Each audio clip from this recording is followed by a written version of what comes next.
सरकारी जमीन पर निजी नक्शा मंजूर, ईओडब्ल्यू का बड़ा एक्शन। इंदौर में 11,732 वर्ग फीट सरकारी जमीन पर अवैध रूप से 4 मंजिला इमारत बनाने के मामले में टीएनसीपी के पूर्व ज्वाइंट डायरेक्टर विजय सांबलकर समेत 8 लोगों पर फिर दर्ज हुई है।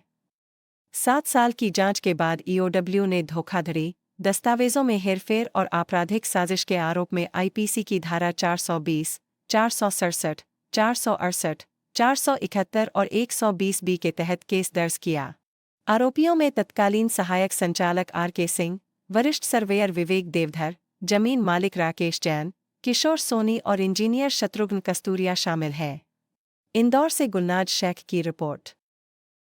पास एक शिकायत पंजीकृत थी 94/18, जिसमें ये आरोप था कि भूमि स्वामी राकेश जैन, श्री रोशन जैन, श्रीमती कंचन जैन, श्रीमती मीनाक्षी जैन एवं इनके परिवार के द्वारा एक भूमि थी जो राजस्व रिकॉर्ड में सीलिंग के अंतर्गत आती थी, यानी मध्य प्रदेश शासन की भूमि थी। उस भूमि से लगे हुए 2 नंबर जो है, ये जो मैंने नाम बताए हैं आरोपीगण के, राजेश जैन और उनके परिवार के सदस्यों के नाम थे।